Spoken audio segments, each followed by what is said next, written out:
Since 1945, Weatherby's been building the finest firearms and ammunition in the world.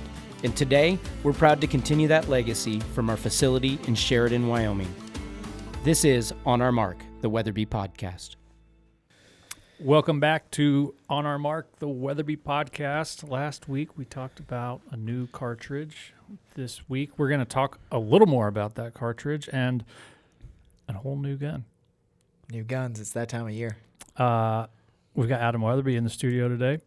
Welcome, Adam, to your studio. Thanks for having me on, boys. Welcome to your studio. This is your guys' studio. I'm a guest. That's actually what I like about this podcast. It's fun being a guest. Yeah, it's always nice when you come on. We're always talking hunting stories or getting into new products. So it's fun. Yeah. Well, I kind of come in for the fun ones.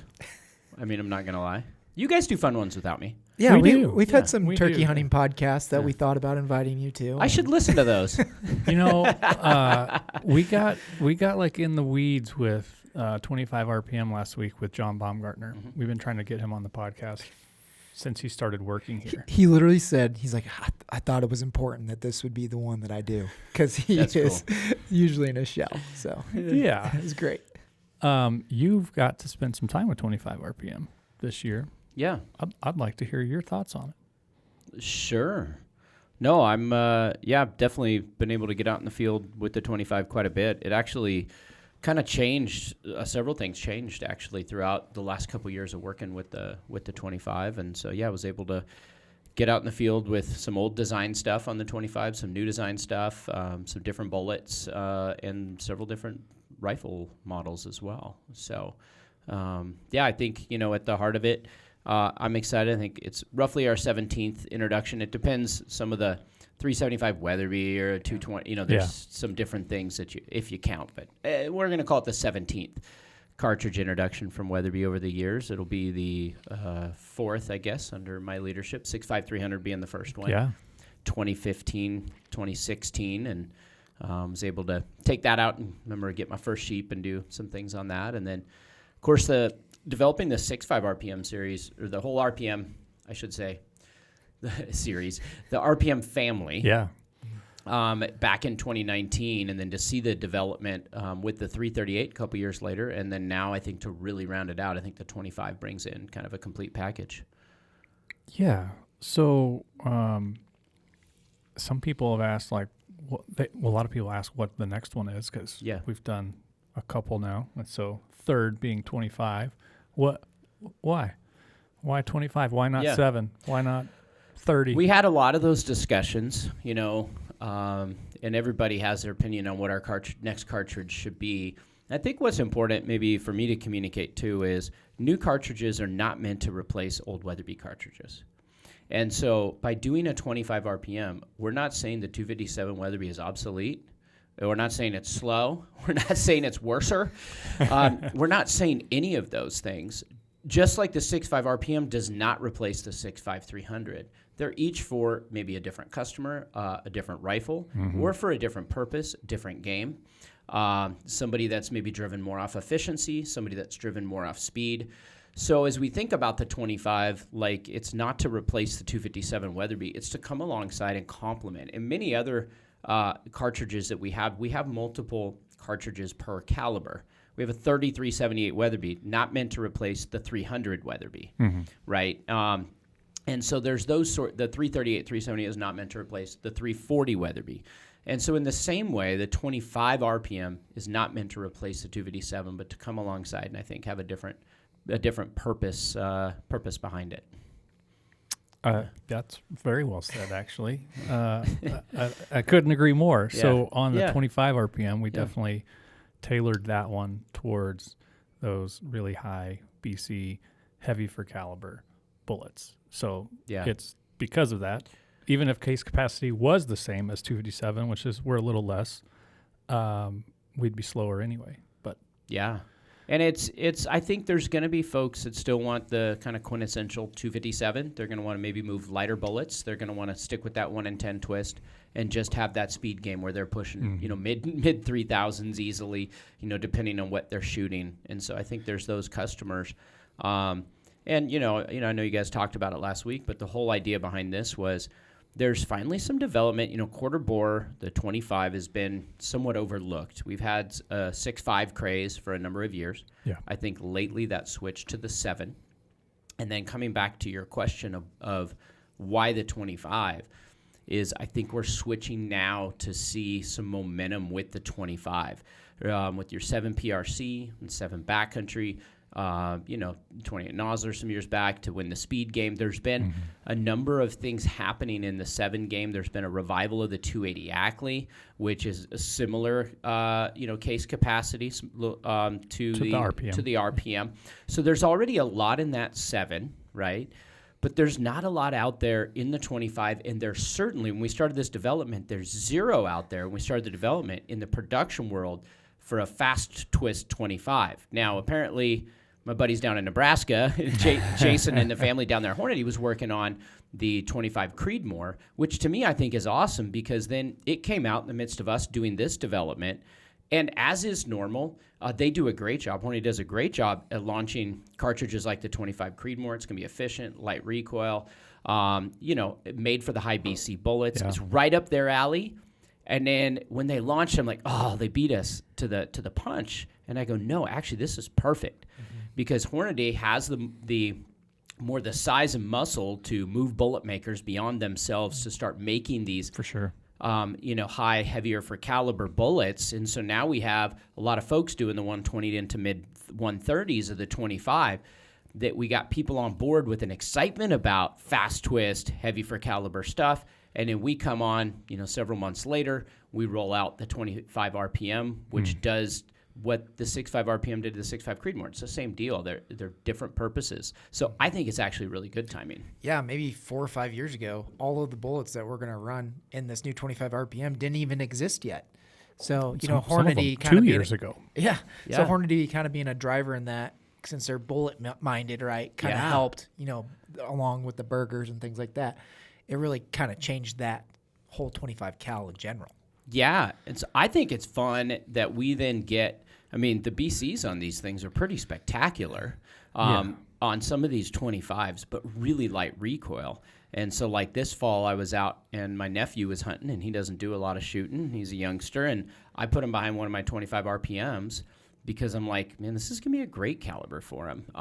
Low recoil. Yeah, it's perfect. So I think it fits a fun space, and it's just not as crowded. When you ask Luke back to it, okay, well, we've always thought, 30 RPM would be fun, a 7. There's a lot of them, but they're somewhat crowded. You go down to the 6mm, well, it's pretty doggone close to the 240 Weatherby. It already exists. So I think it was the third one to really round out this family of rebitted rim cartridges that we developed. Yeah, and I think we've talked about it before on the 7.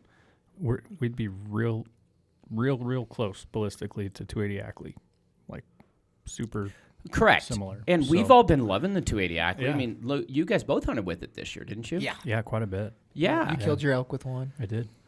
So which is a great caliber as well. So I think timing-wise is kind of fun. I think, I know we've been, our 6.5 300 was 10 years ago, so it's been 10 years since we've done a launch of a super high-speed Demon, right?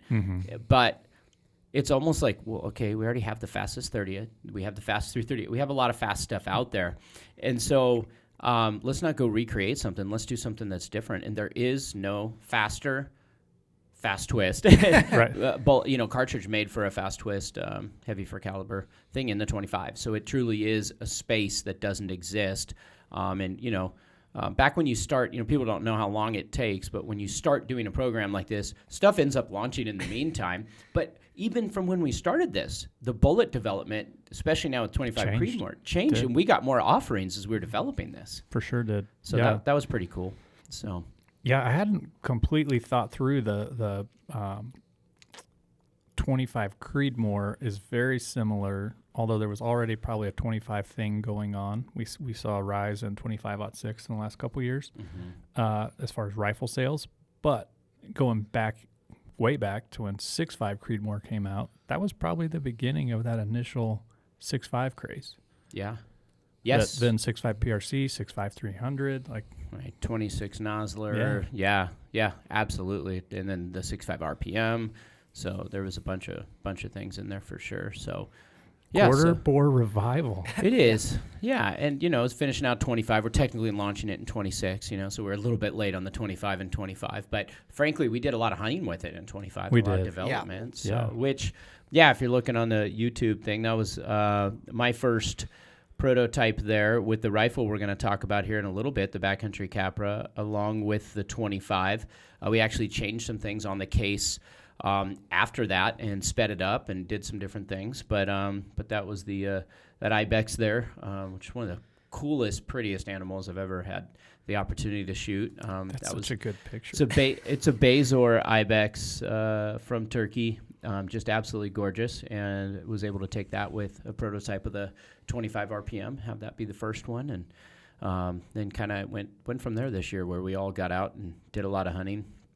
I had a fun hunt this fall where, which I'm sure we'll talk about later, but I did that Wyoming RPM series, we called it, but that Wyoming film of a 25, 6.5, and 338 RPM for pronghorn antelope, mule deer, and elk. And that was kind of the whole goal of the year for mine. And but I didn't know how it'd work because it's still hunting.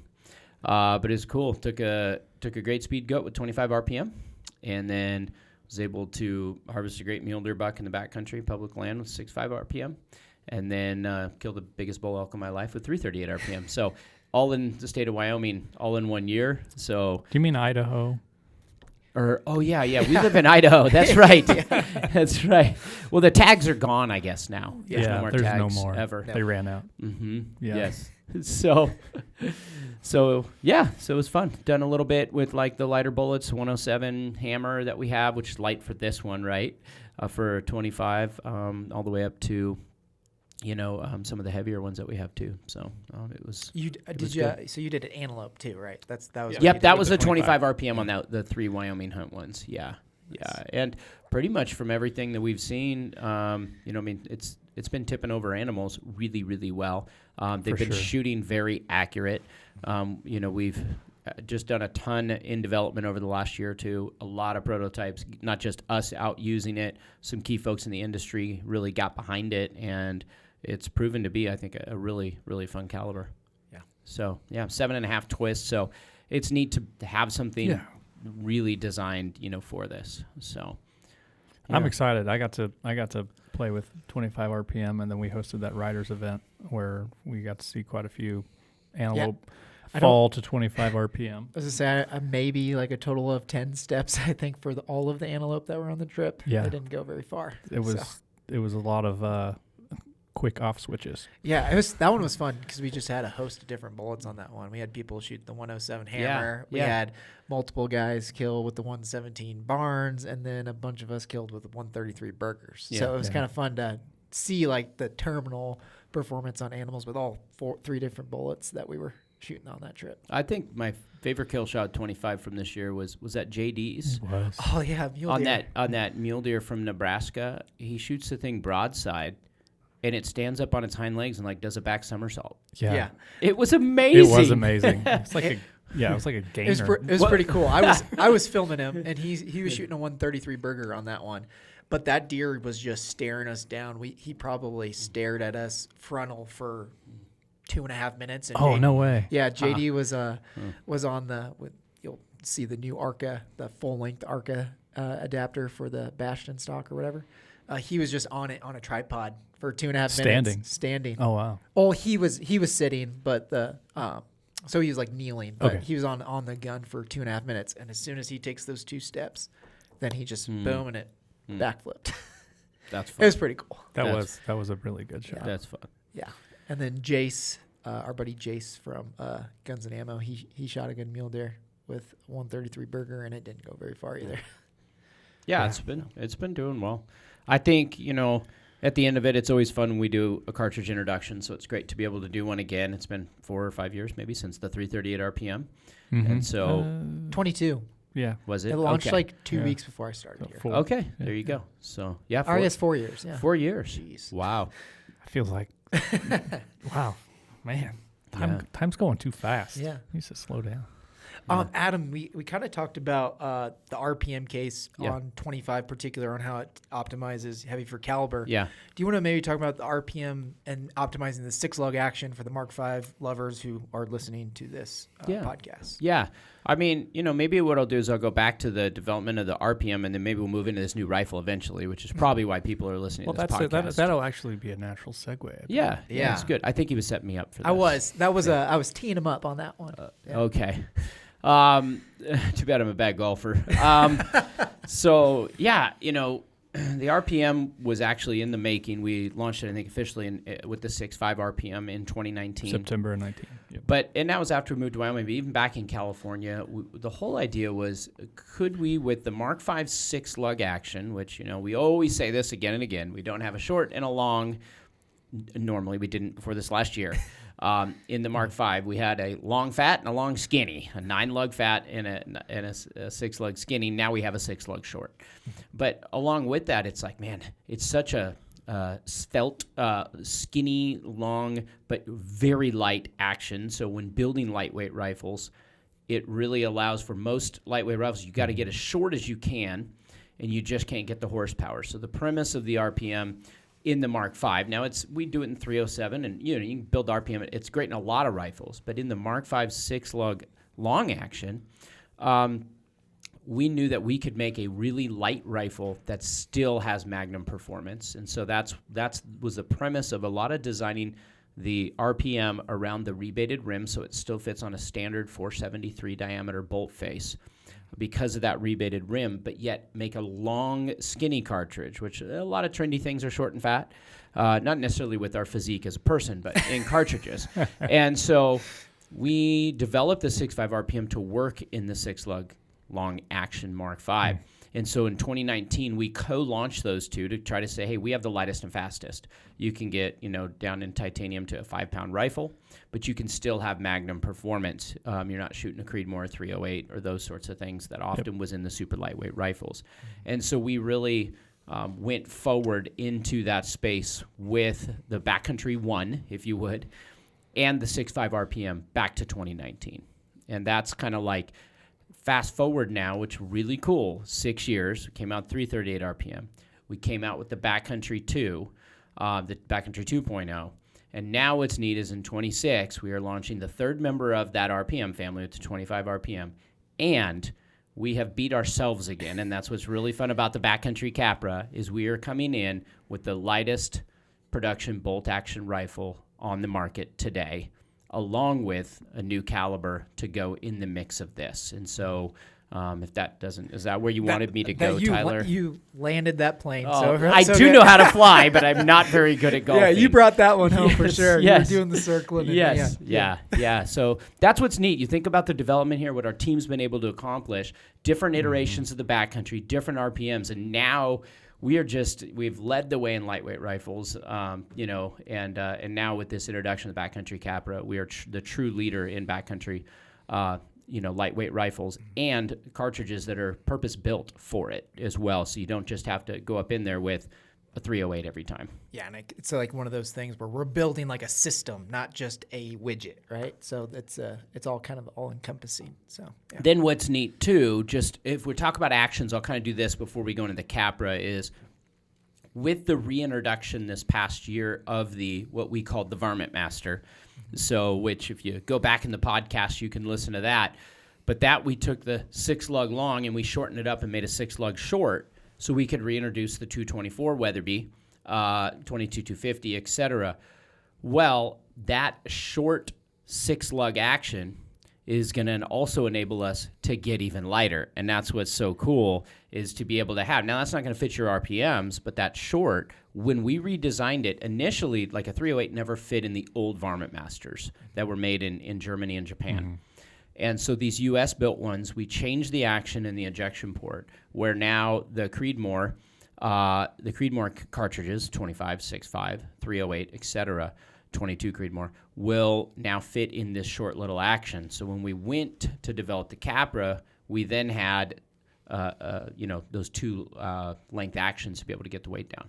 Yeah, I think it's really cool to kind of see those puzzle pieces come together when you go back and look at us bringing back 224 was for a reason, and you can kind of see how, behind the scenes of how we were shifting things around to build essentially this gun too. Yeah, we hinted at this in the 224 launch podcast, where we're like, well, we designed this action for 308 length, wink, wink case. But it's not available in that now, and that's something Luke and I, when we were, really working on this, and obviously with Tyler with you as well, but that we just said, we had this rifle in mind when we brought back the 224 and the Varmint Master action.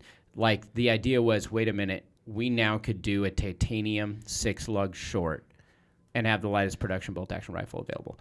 And so here we are, about a year, less than a year after the launch of our Varmint Master, to come back and to have the Backcountry Capra and utilizing that action. It's pretty cool to come full tilt, I think. Yeah, we basically already had the lightest possible action with the 6-lug titanium. Yes. The long version. Then when we went to the 6-lug short, there's not another starting point that I'm aware of on the market that's even close on weight, on just the action. And just the weight of the action, I don't think a custom builder could start with anything lighter than what we started with. And from the get-go, the whole goal was, can we hit 4 even? Not 4.8, 4.7. Can we start this thing at 4 pounds? And I think the cool thing is, can you start it at 4? And is it going to be usable, right? So there's all these things that go with it. It's like, we could make a gun, but then the challenge is making it usable too. 4 with all the parts. All the parts, Yeah, and we, I went actually fall of 24 up to Alaska with our first prototype of the Capra, if you recall. And I just had an earlier prototype when I went to Turkey. So I've been taking the Capra around the block, and it's really cool to see the iterations. That's what's fun in development. Sometimes people say, what's your favorite part of your job, I think it's when you're at a product launch day, because what has happened is often it's a couple years of meetings, trials, errors, prototyping, field testing, coming back, and then when you finally launch it, it's so rewarding, because it's production. It's everybody in the company putting their hands on this thing. It's a true kind of team effort, takes a village type of thing to launch a product like this. There's a lot new on here. This is a new stock. This is a new barrel fluting pattern. This is a new action for us. Like, I don't think we changed the bolt handle or the safety or the trigger. Yeah. First ever blind magazine and stuff, know. So, that was the goal with barrel lengths that were still, that you could still get some velocity on some of them. And so, so just to let our listeners know, it starts at 4 pounds and really pushes up to just under 4.5 on the long action, where I think it's 4.4. Yep. So it's 4 pounds for the short action. Obviously, your bore, 308 is going to be the lightest, because there's just, you drill out the bore larger, so it's going to vary here and there, a half ounce here and there. But we're 4 pounds on a 17-inch short action lineup. And we're 4.4 pounds on a 21-inch barrel on a long action lineup. And short action cartridge, you want to go over the cartridge offerings, Tyler? Yep. Short action is going to be your 308, 6.5 Creedmoor, 25 Creedmoor. Are we launching it with a 22 Creedmoor or not? Oh, there's been talks. We haven't decided fully. Yeah, I know it's launch day. I feel like we might be selling them. So it's possible, but we're recording this podcast fairly significantly ahead of launch day. Yeah, so. We're we're technically still a few weeks. And then long action. Long action is going to be your RPM series. So you're going to get 6.5 RPM and you're going to get 25 RPM. And then we've got 280 Ackley, which is a fun one, and then 270 Win. Yeah. So a little limited. There's no 9-lug version of this, because we still have the Backcountry and Backcountry Guide. And titanium in both. So I think that's what we need to look at, is the families. You have this one as being the lightest. You're like, well, I want more velocity or longer barrel. Great, move your way up into another one. I want carbon fiber barrel. Great, move your way up into it. I want 9-lug. The purpose of this is light, period. It's functional and all those things. But so this is that. Then you can go to the Backcountry or Backcountry TI, the Backcountry Guide, the Backcountry Guide TI. Full family of Backcountry now, ranging from as light as 4 pounds all the way up to what's like a 9-lug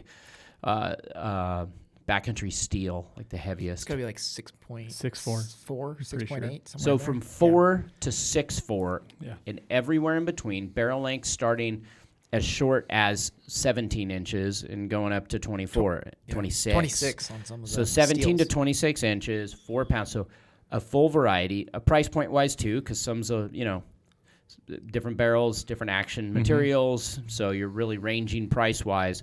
So a full range of things. Now some people are going to say like, is this gun too light? Well, that's for every individual to determine. I thought initially I was worried about that. And I'll be honest, in the initial prototypes, I kind of thought it was. And a few things that I realized is I think our stock redesign that we did by putting the just those kind of ergonomically appealing, if you would, grooves, especially in the forearm, helps you really anchor it down. And by the time you put a scope on there, and for many of us of a suppressor, we were shooting, I was shooting like a 280 or 6.5 RPM out to 700 yards on steel. Yeah. Sub MOA, as comfortable as I would almost any other rifle. I mean, you did too, right? Yeah. Same. I feel like the first two 25 RPMs that I got, that was like kind of the first ones off the line that for a marketing event, like again, no special treatment. Those were both like 0.4 guns, like, and it's a 4.4 pound rifle. Like product development's like this. I'm shooting these better than any other gun I've ever shot. So it was pretty cool to see that there's just something with this package on the harmonics and everything, and that just makes it shoot good. Yeah, I think we struck a chord in 2019 when we launched the original Backcountry. We way exceeded our original forecasts, and we're like, oh, there's really something to this. And I think there was a gap in the market from a kind of where we fall on like a custom, semi-custom, semi-production standpoint that we offer a whole lot for $3,500, right? And I think that resonated really well with the general consumer. And we've just continued to iterate with the Backcountry series. And now, if you're a guy that's like, not even cut your toothbrush in half, maybe you just skip the toothbrush altogether. Like this is your gun. Yeah. We all carried it around on hunts. And then I would go on another hunt, because I think between Brenda and I this fall, we had 7 rifles scoped up for all our hunts. And the hunt after the Capra, you feel no matter what gun you take, you feel like it's a tank. Yeah. Like this thing is a game changer from its lightweight perspective, right? I mean, Luke, you soloed in second to last night elk season and just threw a Capra on in your running shoes and ran in 5 miles and shot a bull elk the last morning of hunting season and packed it out. Like the Capra makes that kind of thing like fully available. Yeah, I mean, you have to live in a cool place to do that. My son and I, we did a couple more since then too. Like we would go in crazy light, and we literally, it was like trail running with a gun. Yeah. And that's how we started hunting at the end of the season. It was like you cover so much ground so fast. It was great. Yeah, we had identical. So you were shooting 280 Acklys. We wanted to really test that recoil on like what would be our heaviest recoiling gun. But like we had identical ones, and with the we didn't skip on the scope. We had a VX6 Gen 2 and a Banish backcountry suppressor, and the setup was like 6.4 pounds all in gun and suppressor. So, and you're shooting pretty heavy recoil and not that bad. You guys were shooting the heavier burger too, weren't you? Yeah, 168 burgers as well. So that was kind of like that was like the worst. That's the worst, and we were shooting out to 700 yards. Like hitting the. We usually paint on the middle of our steel about like lung size. Yeah. About the size of lungs, and I mean, I know on my 6.5 RPM Capra I was shooting. Easy. I was hitting lungs every time at 700. I was very confident to 7. I actually laid down on my elk hunt. I laid down on a really nice bull at 700 something yards, and was confident in the setup. Was fairly confident in the shot, was just not confident in the situation because there were so many cows running around, and he would not be still. So solo, I just didn't feel good about it. So I ended up getting way closer, but I would have taken that shot with that rifle for sure. Yeah. If the conditions were right. I shot my mule deer. Golly, I can't remember now this season. Kobe would know, but I think it was around 500 that I shot my mule deer on 6.5 RPM, and I was very stable. I did put a little Spartan adapter on the bottom, had a bipod, but I was real stable. So maybe can we go through the features for a minute? I say let's break down every single one just because we talked about the stock, but let's kind of go through all of them. I was going to say one last thing on recoil, and then let's do the features. I was talking to some people this week about this gun, and with that 280 Ackley, at the range, you feel it a little bit. Like when you're getting dialed on your scope, like you feel the shot. I'm not going to say there's no recoil. And it does jump up. It does. Because it's so lightweight, you get a lot of muzzle There's lift. a little bit of muzzle rise. Yeah. But it's accurate and it's on target. Yes. That's where it's like you want to have a spotter to help you call a shot, especially if it's a longer shot, because you're probably not going to see your impact through your scope. In the field, I shot quite a few animals this year with it. Didn't even give it a second thought on recoil. Like, you don't feel it at all. So, yeah, I mean, it's pretty nice. It is. Pretty I think people are going to get worried. I do think, you're right, before we go to features, one of the biggest questions about this rifle is it too light? Which I think is a great discussion. Yeah. Right?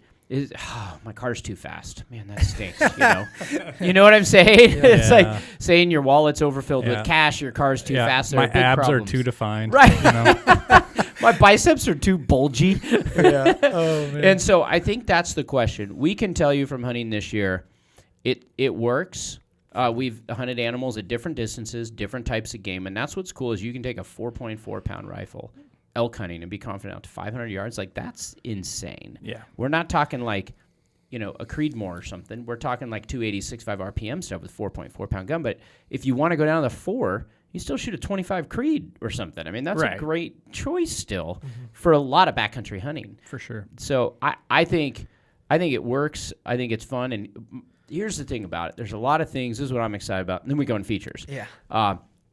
Is very rarely can you kind of put a stake in the ground and make a claim and like own it. Like accuracy, well, there's so many variables. Yeah. There's a lot of variables.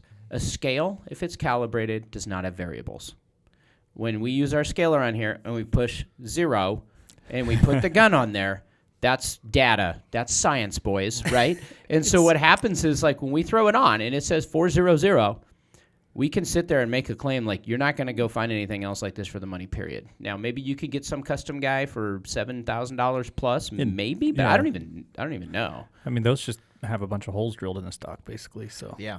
I mean, so it's pretty crazy to have, hand-laid carbon fiber stock, all those things in this. So I think it's a pretty cool claim for us to be able to make and be the leader in it. Mm-hmm. So for us, I'm proud of our team. I'm proud of the innovation. I'm proud of kind of what we're able to finally launch to our customers.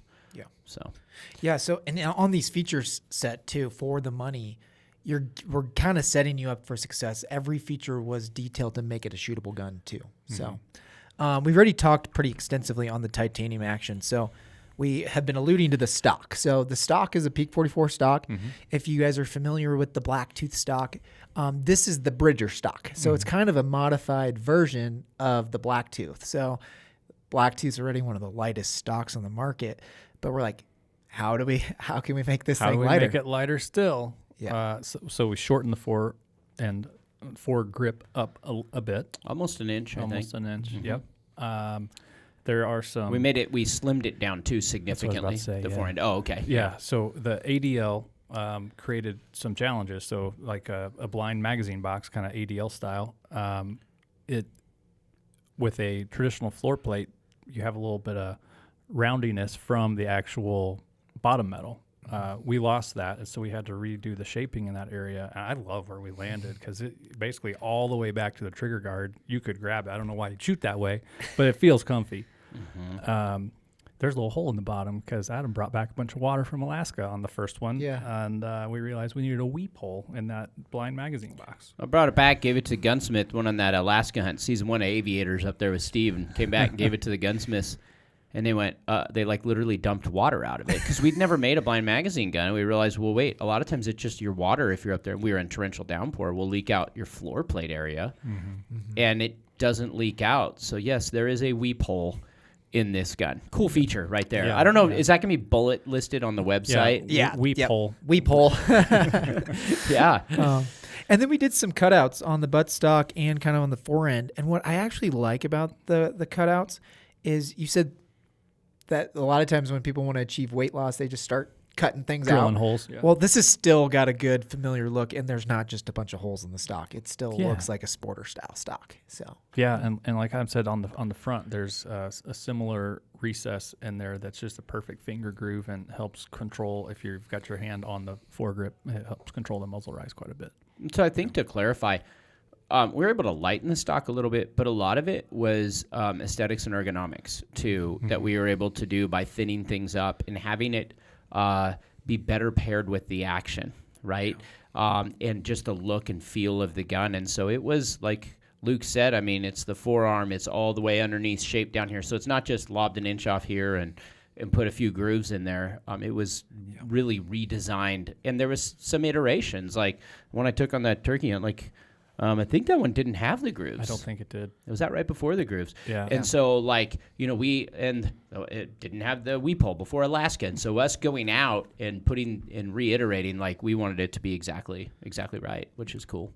And then two other features that are on the Blacktooth that this one does carry is it does have a slight negative comb to it. So when we're talking recoil management and all those things, it's going to go slightly away from your face too. It's just it just goes to like the design and the ergonomics of the actual stock. Yep, great point. So, and then I feel like we don't talk about it enough, but the 3D hex recoil pad that's on all the Peak 44 stocks right now, it's a honeycomb shape that, you know, when those honeycombs collapse, it kind of stair steps or disperses that felt recoil. So it does a really good job of helping reducing felt recoil. It's not magic. It can't reduce recoil, but it can reduce the felt recoil and spread out that initial shock over, I mean, you're talking milliseconds, but over a little more time, it just makes it more pleasant. Yeah, like the nerd talk is like it spreads out the time component, right? Yep. So it takes the same amount of energy, but because it's collapsing, it's spreading that out over milliseconds, but it's not just one hit. On our initial design of the 3D hex, we did some testing on that and graphs to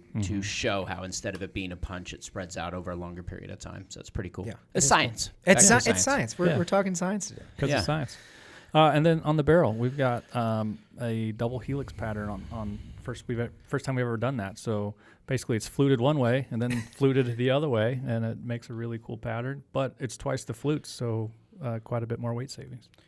Yeah, it's crazy how we just kept coming back. Like, actually, I don't even know if that prototype had the double helix. I think that one's spiral fluted. Yeah, normal. so it's just crazy. And then that one's the prototype even after Alaska, because this hunt was in March of 25. That one was in Alaska. So a lot of these things just came over a period of time where we're like, hey, let's get another half ounce to an ounce. Let's research it with the, you know, and it's just a cool new look, too, for us to have a brand new pattern, I think is kind of fun.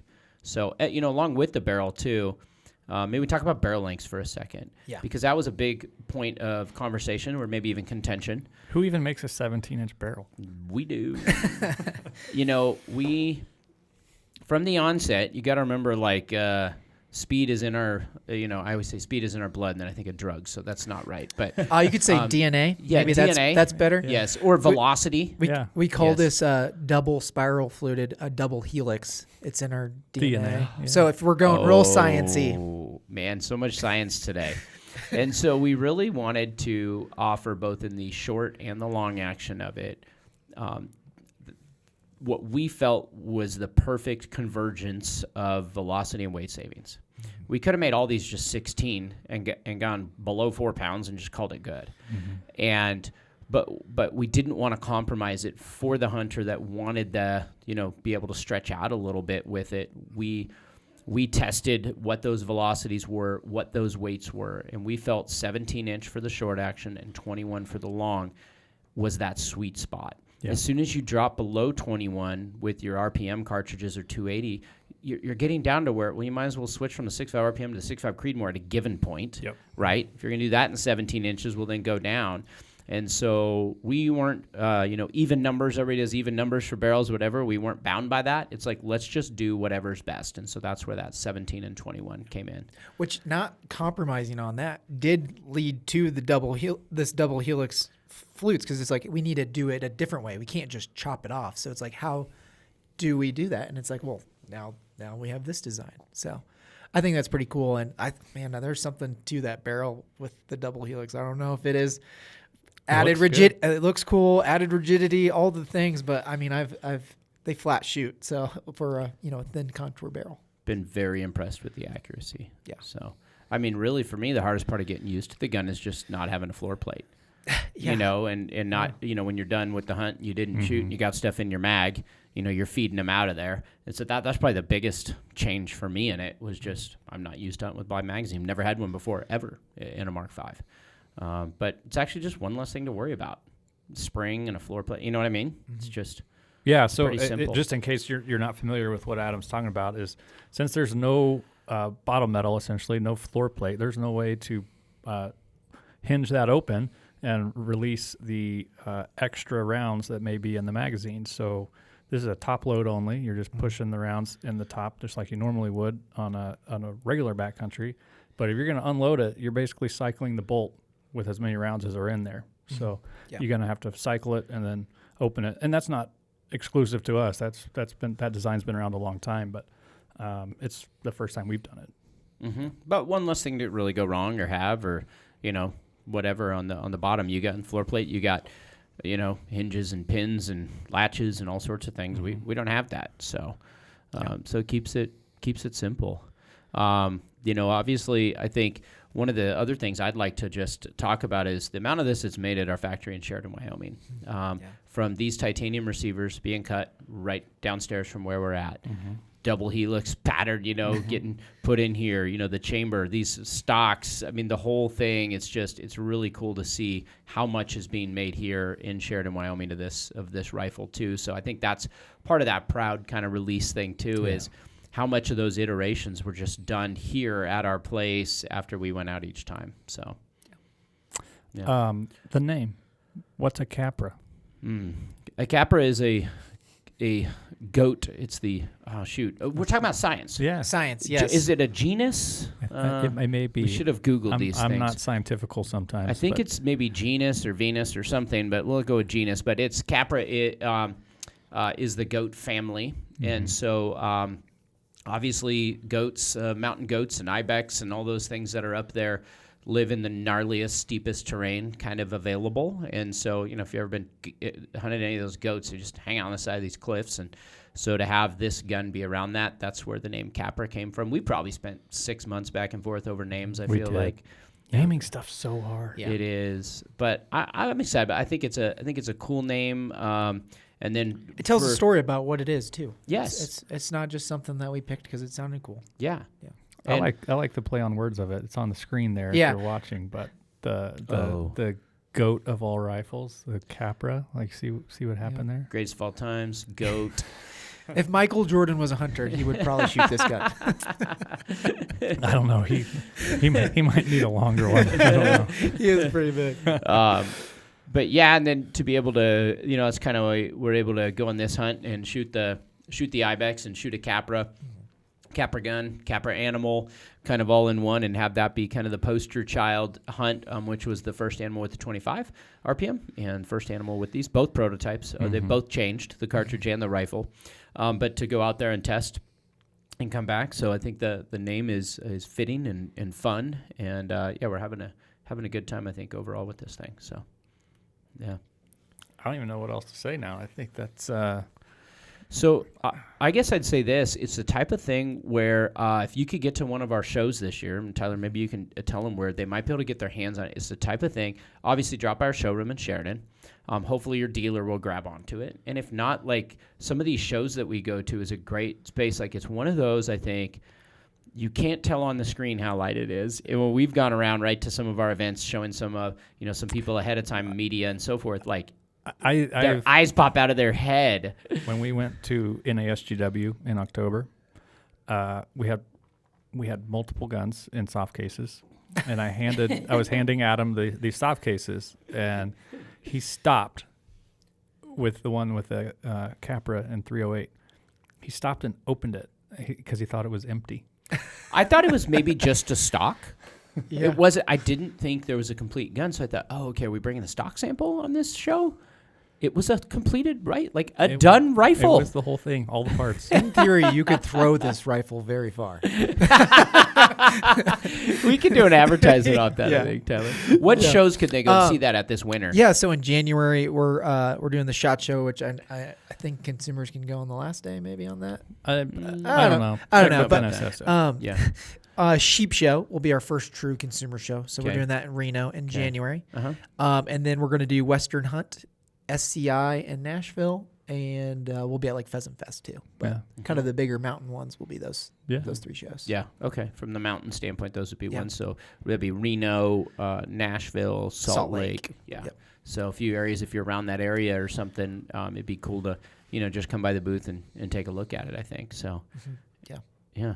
I think, I think the other question, people are going to ask is, scope pairing up, suppressor, those accessories, like, what do you want to do to it? There's 2 ways, I think, to look at the scope thing. One is, we'll get the lightest you can and make the lightest weight package. Others are, well, now I don't have to compromise my optics quality because my gun's so light. That's a little bit of what I did, to be honest. And stabilizing gives a little bit of weight to that gun, which is okay. But, I think that 20-ounce scope, which there's a lot kind of in that space. There's a lot to offer where you get some good magnification, a decent objective on a 30-millimeter tube for 20 ounces. You can get down to some of those new 16-ounce and stuff if you want that light. So you can go either way, I think. Yeah, I'm more apt to be like, I saved a lot of weight on the rifle, then I don't have to sacrifice other places. So that's typically how I do my accessories. In the 280 and 65 RPM especially, I'd say get the best glass you can throw on there and maybe care less about the weight because you're still going to have a 600-700 yard setup. Yeah.